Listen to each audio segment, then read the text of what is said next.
Hi, I'm Susannah Malbreaux, publisher of the Southern View magazine. Today I have the distinct pleasure of interviewing a friend of mine, someone I grew up with. We've been knowing each other for a long time, and that is Councilman Patrick Lewis, City Parish Council District 3. Before we get into the gist of the interview, I'll have Councilman Lewis tell us briefly about himself and his family. Then we'll talk a little bit more about his first year as a councilman. Yes, good morning. Just like how you doing this morning? Fine. Just like you see, yes, we have been knowing each other for quite some time, many years. In fact, we grew up together, went to school together, Right. rode the school bus together, had school, class together at USL. It's called UL now. Right. Again, I'm from Work together. Work together as well. I'm from Lafayette District 3. I was born, raised, educated, and also married in District 3. Oh, okay. In fact, I grew up I was born on Short Street, which is in Malbreaux. Yes, All yes. right. Then when I We had our family on Short yeah, right. Street You have also. some families in Yes. Davis, right? Exactly. Right. Exactly. And then we move on to Ribery Street. That's Okay. where we met. That's you right. was on Happiness Street. Paradise. Paradise. Paradise. Right, But they're right. so close Yeah. together. It was kind of like the Garden of Eden. Yes, You know, yes, paradise, yes. happiness, harmony. Right. Yes, and I graduated with your son Joseph. Right. Your brother, My I'm sorry. brother. Your brother Mhm. Joseph. Right. Know your husband Russell. Right. We all come up together. We all come up together. Yes, indeed. And then you're married to Tracy. Tracy, yes, she's from True. Okay, I remember area, Tracy. right. In fact, my parents is my dad's from Lafayette, Henry Lewis, my mother's Elba, her nickname is Black. She's from, I had a lot of relatives in Washington, like you were saying, it's Friendship, Paradise, Harmony Street. A lot of my relatives live on that street, and friends. And how many children do you have? I have two. I have a daughter that's 33 that lives in Lafayette, Okay. and a son that's 29 who lives in Houston, Okay. and a little all boy right. whose name is Miles. Okay. Miles Dustin Lewis. Miles, that's 3 years old. All right. Any grandchildren? That's him, Miles. That's just Miles. That's Miles, okay. yes. All right. So you probably get to spoil him tremendously. When he comes in, my wife has him spoiled. Okay. You That's know, what we do. Yeah, that's what ladies do. She has Yeah. him spoiled. He is small. He's spoiled after me only to go outside and do things. But other than that, he's with my wife. Right. You know. Okay. Grandma. All right, like we said, Pat and I have been knowing each other for a long time. The one thing I didn't know after all these years is that you had interest in politics. I sure did. How long have you been having that desire to serve the community? Quite some time. I remember when I registered to vote when I was, I think, 18 years old when I first registered to vote, and I started looking at politics. At that time, we didn't have the social media like we have now. Right, that's Everything true. was on television. So I remember back then when Kennedy was running, I was younger. Then as time went on, I remember, I think the first person I voted for was Reagan, I believe, if I'm not mistaken. So I was always interested in that. It was a high level, but I didn't know too much about the low level. Then I realized at the time when Mr. Harmon was a parish council, Mervyn Harmon, then Wilford Pierre and Chris and so on. So I remember when all these things were going on, I used to say, well, I'll go to sometimes some rallies.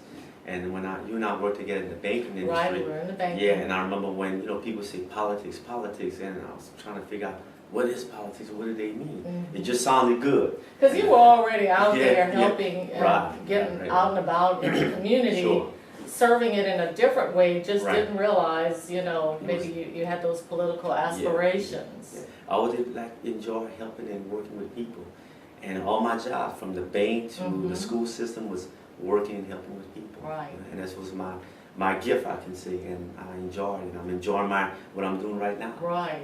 I'm really enjoying it. Right. So, you saw the position for District 3. You've been there, like you said, all your life, and then decided to jump into, the pool for the most part, and was successful. I basically observed you on the campaign trail. You had a lot of supporters.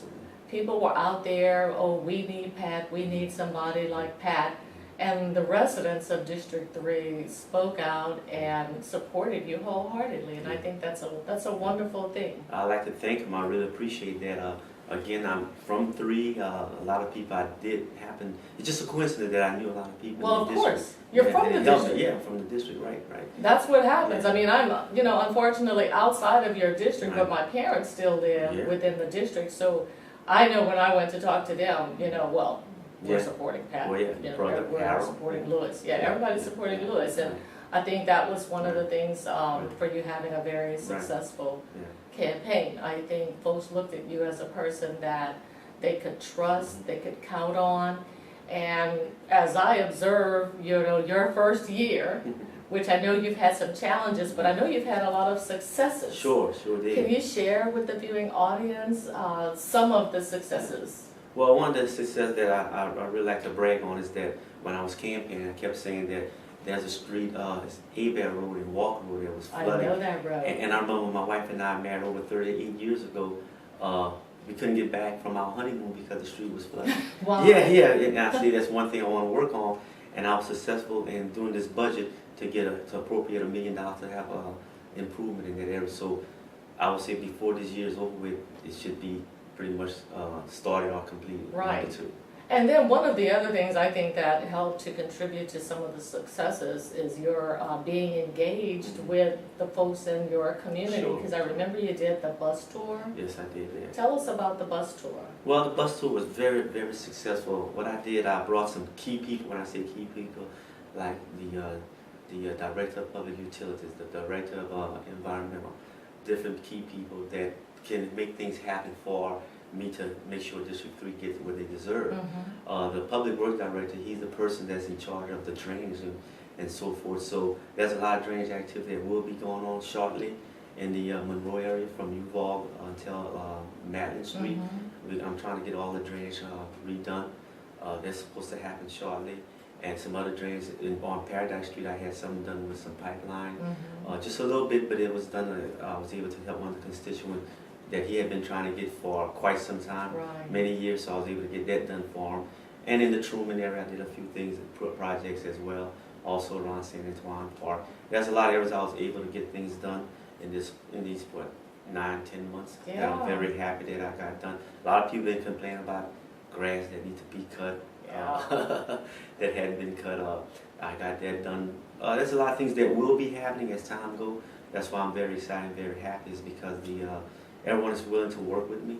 And when I say everyone, I'm not only talking about the constituent, but I'm also talking about people that works for the city, the consolidated government. As I say, when we went on this tour, I brought them out in a lot of areas that they hadn't seen before. And they really see what needs to be done. And Right. they're trying to get on board and helping me, especially with with university. I'm sure a lot of people hearing what our mayor president is saying, that he wants to make university a gateway. And I ran it on my platform as well as he did. I remember that. Yeah. You shared that, Sure, since the start of your administration. And we have over $3 million dedicated to university. And what's so good about it is all the neighborhood that's attached to university. We talking about Willow Street, we talking about Gilman, Willow, Truman area, Monroe area, all these little subdivisions. Madeline, All of the way that, down, they will you be know. touched with that. They will Right. see some improvement. A lot of landscaping, a lot of things will be happening. It won't happen tomorrow, but it will happen within the next year or so. You'll Well, you know start what, seeing things. That's the thing about having the plan, Mhm. and having the constituents engaged, because you can't accomplish anything if you don't have a plan for it. Sure. So like you said, it does take time. Time. It takes money, and it takes, no doubt the vote of, the other Sure, council council, members right. as well. But when you mention university being the gateway, it is really one of the gateways to the city. You have I-49, but university takes you directly to what? UL, university. And I remember years ago, you can see like at the underpass, there's been, some work that has been done there, some paintings. Years ago, Dana and I had started an initiative from the hotel perspective, because Sure. you've got hotels on that right, intersection. So it is one of those areas that brings people into Lafayette, and if we want to, showcase the best of our city, then it does start there. Right. Because I don't like it when, folks just think negatively about the north side of Lafayette. It's the gateway to Lafayette. So if it is in fact the gateway, you can't take that away, because you can't remove I-10 You can't remove exit 101. Right. It's there, Right. it's on the map throughout the United States. Sure. You see that that is in fact. So it's about rallying people together to do exactly. Yeah, just what- like you what you're said, talking yeah, about. just like you said, I remember when we were coming up, there was no 49 wasn't there. No, Ambassador Caffrey was not there. no. The only gateway to Lafayette was university. And I'm saying all that to get to this. We have the underpass that's under the railroad tracks. Mhm. Before this year's over, we're going to paint that underpass and have it washed first and painted. Mhm. And that Les P Motel is one of the next big issue that I would like to Tell us, what are address. you? That's a big eyesore, that It Les P is. Motel. In fact, I have someone, looking at it right now. I don't know what's going to happen. I want to make this clear that the city do not own it. A lot of people think that the city is in the process of purchasing the Les P Motel. We're not at that point now. We're at that point trying to get some entrepreneurs or investor to purchase the hotel. I hope they do. If not, then the city might have to, we'll do something. But to Pat, I'll call him Pat. Yeah, sure. Oh, yeah, no. we Councilman Oh, Lewis. yeah, I'm used to But that. when you talk about, again, university being Right. the gateway, Sure. wouldn't it be ideal to have this grandiose hotel there? Sure, I'm sure. surprised that the Sure. owners Yeah. have not looked maybe Right. for, and I'm saying it not to Councilman Lewis, Mhm. would have gotten some investors, to beautify it, convert it to maybe an interior corridor hotel, Right. just really spiff it up quite a bit so that you can, attract Sure. travelers, people Right. coming into the city for conventions, Mhm. things along that line.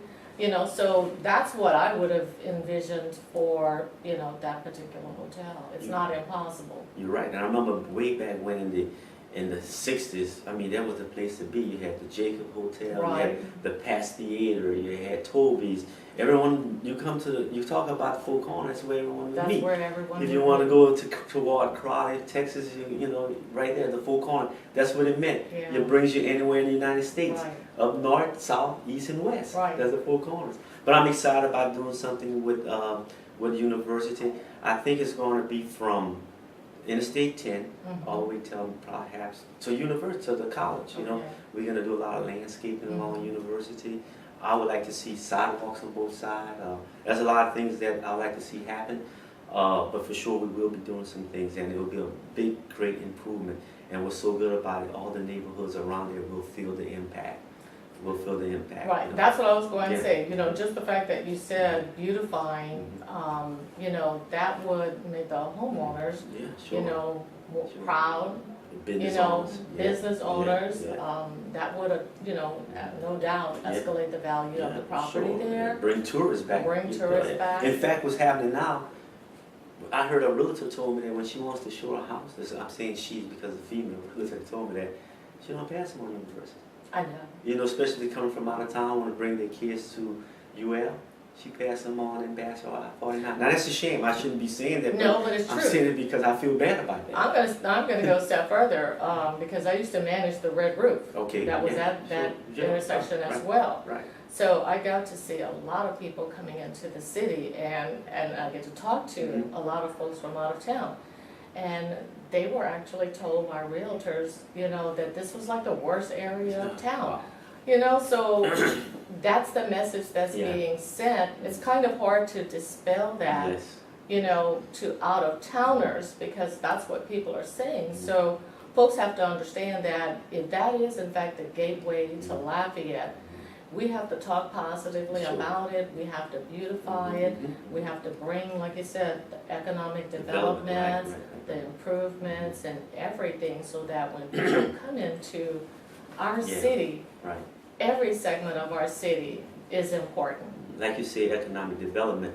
There's a lot of people, a lot of homes there, a lot of homeowners or people that's rented that live right around university. So we can bring some development that can bring some jobs, some opportunity. Right. They wouldn't need transportation. They can walk to work, or if they have one car, someone can drop them, or they can ride bicycle because now they have bicycle trails all over. All over. Look Yeah, what they yeah. did to Congress. Yeah, They sure, took that sure, 2 lanes. sure, It's kind of different, but Right.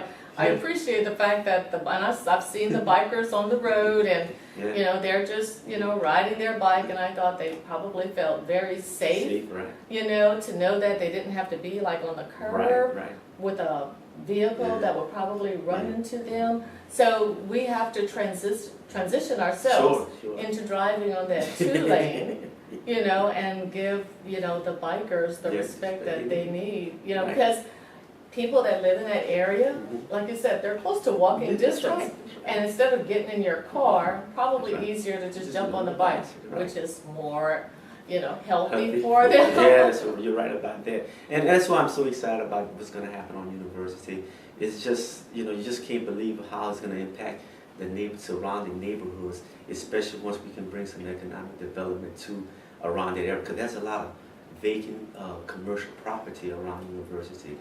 Bringing the right people, the right businesses and what Mhm. have you, man, this can just, we're going to have a lot of jobs to Yeah. feed the people, you know, that's what I'm. I definitely would like to see a lot of home ownership, you know, Mhm. increase in that area, Right. because at one point I ran a program and the majority of the people were in fact renters. I'm not sure Sure. what the stats are Mhm. now, but, you know, we gotta, you know, get it to a point where we have stability in the neighborhoods and, you know, folks purchase the property so they can really have Sure. that genuine, you know, pride of Right, ownership. right. And to get that, you know, you need a job. You need Yeah, good they need a paying, job. good paying jobs, not just minimum wage jobs, but Right. good paying jobs that they can bring home and they can, I always say, where you can feel it. Right. You can feel the money, you know. Right. You feel it, not just Right. a check. Well, and then, you know, if the vision is there, because there's, you know, the traditional banking, there's the non-traditional. Sure. So there's many opportunities for folks to be able to get loans, Sure. get down payment money. I mean, even through the city, if I'm Mhm. not mistaken, they still have that, you know, program for the first-time homeowners, you know, and there's always the down payment assistance. So there's a lot that's available, but folks will not qualify if they don't have first the job. That's right, we need a job. You And know? again, if we can, not if, we will bring jobs to the area there. I mean, that's another big part of my platform and something that I really want to do. Again, I grew up in that area. Not that I know everything that goes on, but I can feel and I can remember what was going on at the time when you and I were coming up.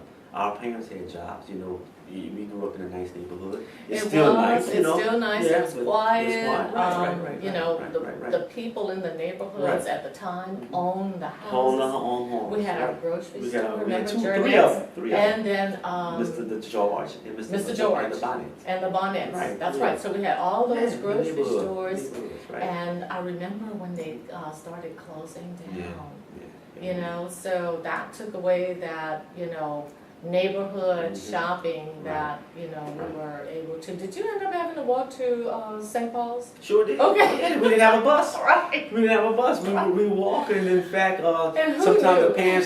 the parents would bring a few of us, you know, Right. bring us, and then they would bring us back home. You know, just We got in walked. somebody's car. Then you know, then we walk. I don't know. Yeah. Our time we ran, you know, just to run. You know, Well, how you we know, the are. Johnson family was like one of the larger Yeah. families, so we had this little long line, you know, of everybody walking, you know, Yeah. down Gilman, down San Yeah, Antoine, yeah, you know, yeah, heading yeah, out yeah. to. I think I was one in each class up to the 18. I'm very. Okay, look, at the time, we were 10 Yeah. children, and then later, you know, my parents had a set of twins, so we were 12, but at the time, you're right, Yeah. we would have, because we were like, you know, a year apart, Yeah. you know, 2 years apart, so yeah, we probably were in every grade. I shared with somebody just this week, when I was at the Holy Family, which it's called now. Shannon invited me to the press conference Okay, with the AEDs, and I just remember talking to one of the students. Yeah, I used to come here, and it was really something. And in my last year, when I was in the 7th grade, my parents, it was challenging for them to keep all of us, you know, in private school, right. and they wanted to take Right. us out. Oh, and I cried, and I said, I can't get out of, Yeah. you know, this school. I have to graduate. Yeah. So I was able to graduate, but and then that's why we say we know everybody. We walked from one place to another. We walked to, the church, yes, indeed. So that, can happen. So when you talk about, the sidewalks, the roads, safety, yes. And that's one of the things that has been, a lot of talk going on with the violence. I didn't say we were going to talk about that, but how do you plan to, what's your plan? That's one of my challenges right there, the violence that's going on. Well, okay, again, that's what I like to see happen. Last night was a town hall meeting, and then I had 3 police officers came there, to bring stability to the neighborhood. In fact, the neighborhood, the town hall meeting they didn't have that much serious crime, but they had break-ins and, stealing lawnmowers and what have you. But, it's a broader spectrum when you look at it that way. That neighborhood is attached to other neighborhoods where they have more serious problems like drugs and shooting and different things of that nature. So what I have been successful in doing is bringing some cameras, which some people were against cameras. I remember when I was campaigning, why they always have to have cameras to look at us? Again, when I say us, because I was campaigning in the African American district, but this particular area. My district is very diverse. The district I represent, I have some, like I always tell people, the rich of the richest and the poor of the poorest. My district goes all the way up to Fatima, where I have some people that have pretty well. That is out, okay. I didn't realize you went that far. Yeah. And also around Old Town Grocery and by Campbell High. So I have a very diverse district. And so I have crimes that happen in some areas that's very minor. And some of them, they don't get reported. And we know why, because they don't want the neighborhood to look bad, somebody broke in their house and what have you. And I have some district that everything happened, from the shooting to just somebody stealing out of their homes or out of their car. And last night, this one particular gentleman said they broke in his car right under daylight. They stole everything, but they didn't steal a gun that they had in his car. And that was kind of unusual because that's what they are stealing. They want a gun. That's valuable to them. So they left the gun. We don't know why. Maybe somebody... Well, thank God for that. Yeah, I know. You never know what could happen if they had taken the gun. So again, that'll be a challenge that I'll be facing, trying to make District 3 a safer, one of the safest districts we have out of the 9 districts. And I see that it can be done because we have really and truly good people that live in District 3. Definitely. The crimes and our parents and folks in that age group, some of the baby boomers are still living there. In fact, I get calls from some of the parents, kids that grew up with us, and say, hey, my mom still lives there, she can't sleep at night, what can you do? And I appreciate that. I don't care what kind of call I get, because if you don't tell me, I cannot help. If you tell me what the problems are, what your concerns are, I can possibly try and help you. But if you don't say anything, and that's the reason why I decided I want to run. I don't want to be somebody that just complain. I want to make sure that things can happen. And I was saying, but again, I want to make sure that District 3, before everything's over with, is people be happy to say, I want to live in District 3.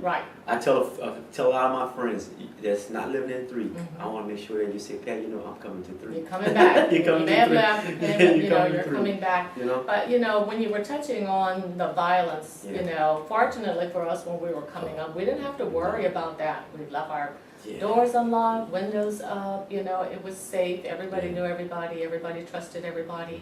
The other families basically disciplined everybody else's children. So it's a different time, but as we fast forward to 2016, a lot of folks, they're not there. It's not the same people and things have changed. So when people say they don't want the cameras, then you have to first say you don't want the crime. So if that is one avenue to help reduce the crime, maybe let's try it, because it's never been done before. Well, I tell you what, with the cameras that is installed so far, there's a good many that have been installed. Where are they installing? Well, we have some on off of Walker Road. Okay. We have some on the car wash off of University. Are they on buildings or? They're on posts. Posts. Yeah, posts. Really? Okay. And I tell you what, The last killing they had on Walker and Philomine, that's what helped them catch the person. Really? Was the camera. You see? See, so in other words, not to watch you. It's in case something happened, you can be a victim of being burglarized, and that camera can catch who did it. Right. You know, or you can be a victim of being robbed, Yeah. and the camera can find out Right. who did it. I happened to go in the police precinct when they were to see the cameras, and I mean, really, you would be amazed how I can identify somebody from way on University. That's where the police station is, and they have a kid. They have one by Sid grocery store. You know where that is, Yes. right? They have a camera there, and I happen to recognize some people that was going in and out of his store. Wow. I mean, it's just like I'm right face to face with them. That's how clear Clear. and focused it is. Now, are the cameras tamper-proof? Yes. For Oh folks? yeah. Oh yeah. Okay. Oh, yeah. I'm just checking Sure. because Oh, yeah. folks would no doubt try to make sure that, they're Well- not working like Well, they're if they supposed to. shoot it or do anything, they'll see you doing it. Right. Because it's 24/7. So whatever you do, you're going to So vandalize the it's camera. They can see. feeding directly Directly. to the Right. police station. Directly, right? They sit down looking at everything that's going on. Okay, so let's, say, okay, we have them in District 3. Do other districts Sure, have they have those? another district. So Sure. then Oh, we're yes. not, Not you just just three. tapped into something Yeah. that's happening in Right. other districts Right. that are probably Right. working, Mhm. and look to bring that to Yeah. District 3 Right. to help. Yeah, right. In fact, it's in a lot of different Yeah. districts, and it's just when I first became elected, one of the first things I did, I went on a ride along with the police officers, and they were telling me about if they can have money, get some funds to put cameras here. We have cameras, but they wanted more cameras. Right. And thanks to Reginald Thomas, He's done a wonderful job. he was the one that was Yes. instrumental in getting these cameras. Yeah. And he called me, told me, said, Pat, well, if you think it's necessary, call us and we'll put one there. And Right. he did it. I mean, I put my hats out to him. He did a Right. phenomenal job. And for not only District 3, but for a lot of different districts. Right. He really did. He was able to solve a lot of murders, that had never been done before. I mean, even the police officers respect him. He's very, I very. think he was well respected before he got the job as the interim chief. Right, I had sure, the opportunity to Sure. interview him and talk to him, about that, and I'll probably would like to meet with him again. Sure. And let him share some other things. So as we say that, we're sorry that he did not get the position Yes, for yes. the police chief. But the thing I thought as, Mayor President Robideau ended up, appointing, Aguilar, that, I think that's wonderful because we still need to Sure, move yeah. forward. Quickly. You can't continue to, Right. have someone in the interim position. They'd said it was going to be about 6 months, to a year. We're a little past that 6-month period. So I think that the new chief has an opportunity to be successful just because of everything interim Thomas chief did, Thomas yeah. has Yeah, put sure. into place. Right. He has taken the police department to the next level. He sure have. So Yeah. he set the bar Yeah. and makes it more of a smoother transition for Aguilar to come in. So we'll be following up with him and wish him the best. Again, he's done an absolutely amazing job. Sure did. Amazing. Sure did. Yeah, he sure did. But again, getting back to you had asked me. I think you had asked me about the question you just asked me about a challenge. Yeah, The challenge. challenges Yeah, the we challenge. talked about, Yeah. share with that, because coming in, one of the things, and I hear a lot of people say that like on the campaign trail, Mhm. even before you started Sure. running. Oh, well, he doesn't have any experience, Yeah. or she doesn't have Yeah. any experience. Right. In most cases, when you have someone that wants to help the community and commit to the community, they probably don't have quote unquote the experience, and I can name so many Sure. politicians. When it's your first year, you don't have No. any experience, but you gain that Yeah. experience because I know you guys and the majority of the council members were new. Yeah, four. So you guys ended up going through, I'm sure, the Orientation. training and orientation. And you're a very intelligent Yeah. person, so it's not like you can't learn, Yeah. city government. I tell you what, no matter what, you can be in city government for many years. You won't know everything. It's massive. It's just so much things that happens. That's life in every Yeah, job. right, though. exactly. All you have to do is have a good relationship with your constituents and your fellow council members. Well, and then the administration, Sure, and because when administration, you right. need to know Right, something right, or point to right. something, Mhm. you make a phone call, Mhm. I need such and such. They get it to you, you read it, you review it, and then, you know, like you said, you have your constituencies. Yeah, right. So tell us about some of the challenges. Okay, yeah. I'll tell you what, the challenge that I have, believe it or not, I'll just say that, not that I'm complaining because I love it. I really do enjoy what I am doing. But I have, as I said earlier, a very diverse district. Mhm. I have a lot of schools. I think District 3 have more churches than any other district. Wow. All It the, probably does. yeah, look at the When churches you start to think downtown. about Look it. at all those churches downtown. And look Exactly. at all the churches around in the Yeah. areas, okay? Mhm. Then I have the downtown, so I'm dealing with the homeless. Mhm. I'm dealing with the judges, Right. the policemen. That's all in District 3. You know, you have all that. Then I have also UL, you know, and Gerard, you know, the parks, you know, there's a lot, you know. Again, the district is from around the Canacro High going all the way to Fathom, Yeah. around Old Town Grocery, McKinley and Street, and again, the downtown, the police officers, the judges, the marshal, the sheriff, you know, all that is in District 3. Again, the homeless, which is a big task itself. A lot of social programs in District 3, Smiles, St. Joseph Diner. So there's a lot. So when you see a challenge, what it is that every area needs attention. Then we have communities that have not only crime watch, but you also have the coteries, Laplace. You have the other coteries, you know, in Sterling Grove. You have a lot. So every once in a while, Oh, this was all. Go ahead, keep going. no, every so often, someone is inviting me to participate in what they have, what their function that's going on. Yesterday, I must have went to about, it must be 7 different ones. So that's my challenge, is that trying to meet with everyone and see what their needs are. And when you have all these organizations that I just told you about, it's hard to get to them every day. Right. So some of them I can go, but then I realize what's happening is that they're all not having to meet the same day. So I have to pick which day I can go to this one. But then when you have all these organizations I'm telling you about, it's hard to schedule. But do you have like maybe some residents, you know, like the folks that were on your transition team that could step out and attend some of the meetings for you and then bring that information? Because look, you just said, and then the district is large, it's very diverse, there's a lot going on. You can't be in all places at the same time. So I know that folks understand your passion for improving the district and would understand if you can't make it personally. Right. Well, I do have people that go, the ones that I've been to before, I send someone else. But I want to go for the first time. Right. I want to be there, you know. So. And that's wonderful. Yeah, I would like to go. And some of them I've been able to go. I think just about everywhere. I've been planning on going to the jailhouse. That's one place I haven't gone yet. And also another a good part that I forget to tell y'all, someone that plays a very viable in District 3, Acadian Ambulance. Yes. In District 3. Yeah, that's right. The home office, you know. Right. You know, so I was offered to go on a ride along with the Acadian Ambulance as well. I will do that. I did do a. Have you been to the office on Hopkins, to their yes, control center? yes.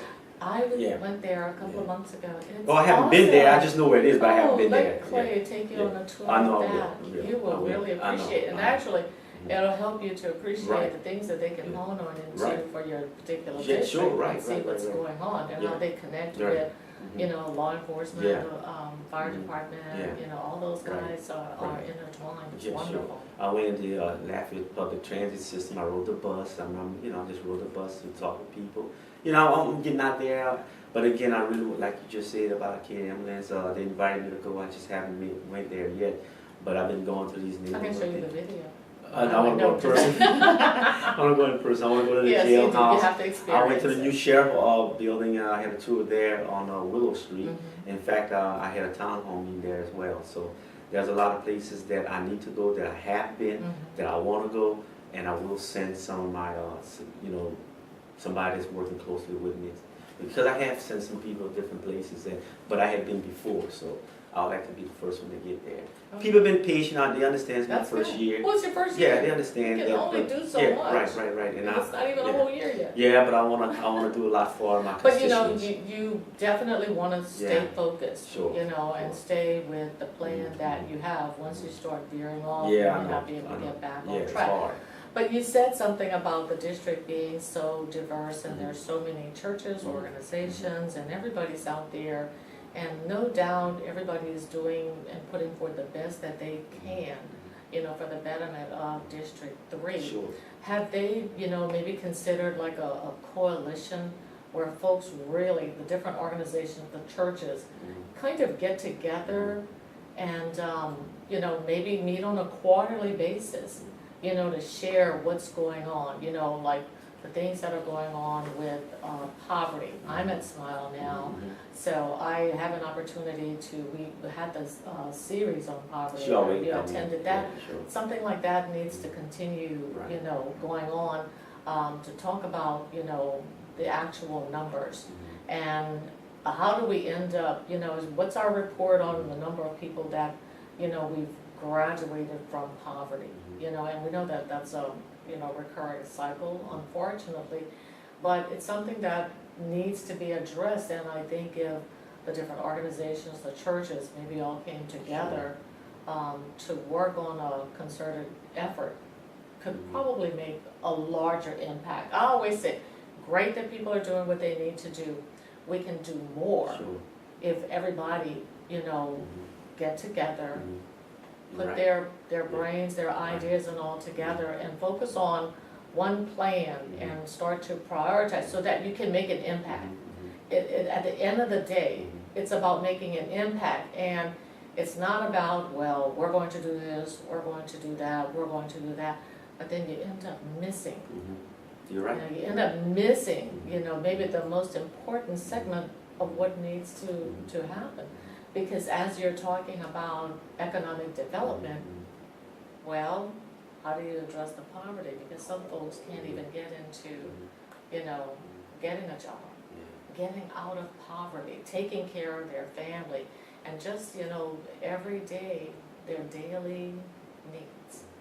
It's challenging. So I'm just kind of putting it out there. I like that. I like that. I'm just putting it out there as something, because you can, suggest it and, but it's about folks really coming together for the benefit, of the community. That's a good. So I know you've talked, I wrote down here, town hall. Do you have another town hall meeting coming up anytime soon? Yes, I will be. It hadn't been, the date hadn't been set, but I know it's gonna be in January. I'm having a town hall meeting with the neighbors in Truman, Okay. the Truman area. I had one before, I think it was somewhere back in September, maybe. No, I'm sorry, back in July. And we want to have another one because it wasn't a lot of people didn't show up. A few did, successful, but, that's, I think we're going to start it out a little, reaching out to people a couple of weeks earlier. To make You do, and yeah. I'm going to open the magazine to you anytime you want to communicate. I know it's a bi-monthly publication, but anytime you want to get information out to the community, just give a report of what's going on, if you have meetings that are coming up. But like we said, you have to kind of plan it early so that we get it in the publication, in time. But I'd be happy, to continue sharing that. Right. So we're near the end. The thing I wanted to find out, what do you have, what are your top 3 goals for 2017? Okay, one of If you've had a chance to think about it. Yeah, well, for sure, Walker Road, the drainage project on Walker Road, the university, and bring some economic development to District 3, and beautification on university and the surrounding area. They were my 3 top things, that I would like to make sure that happens in 2017.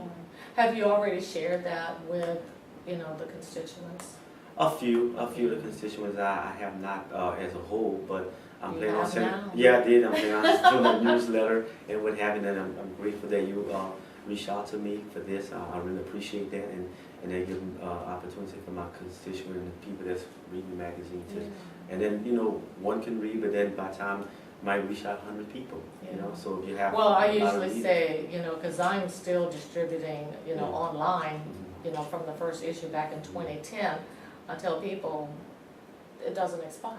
Yeah, that's right. A magazine does not expire. Right. Articles are there, stories are there, and that's the gist of what this publication is all about. And like I indicated, I was talking to Mia, we were Right, scheduling yeah, something yeah. else, and all of a sudden, I'm in the process of interviewing, and I Sure, thought, yeah. Patrick Lewis, Yeah.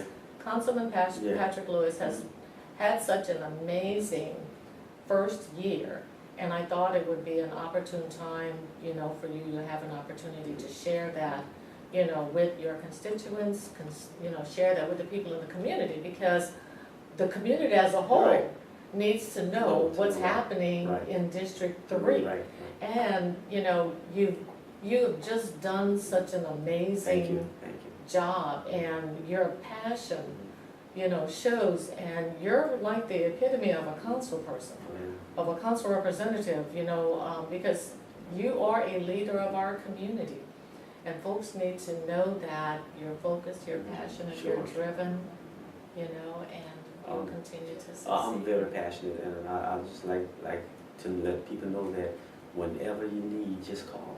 Just, I would say, just keep doing Yeah. what you're doing, you know, keep doing what you're doing. We used to call them Little Pat, yeah, well, the reason for that were 3 Pats. Remember Patrick Delco, Yes, and Patrick Jornet, right. and myself, And you know? So they call me Little Pat. He was the littlest Yeah, one, he was the right. youngest and the Yeah, littlest. that's what I was called, That Little was Pat. wonderful. Yeah, I remember those days, we had such a good time, and like you mentioned earlier, we could have walked to school. Yes, I mean, young, parents didn't even worry about it. right. It They was didn't all- worry Yeah, about us. no, you're Never. going to school, you're Right. walking back.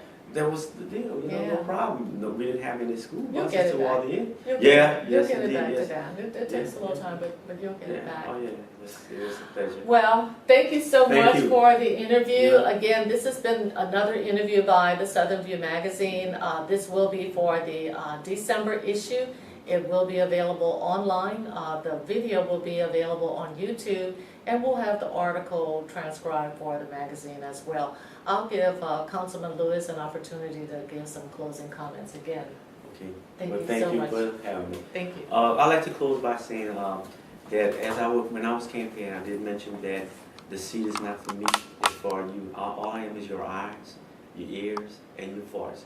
So whenever you have a need or concern, just call Pat Lewis. Well, people have been calling me now Councilman Pat Lewis, but really, Pat Lewis is fine. And I can be reached at 337-291-8803, or email, a lot of people doing social media now, patricklewis@LafayetteLA.gov. So you can reach me like anytime you want, just give me a call, and I'll be more than happy to talk with you and see how I can help you with your concerns or your needs.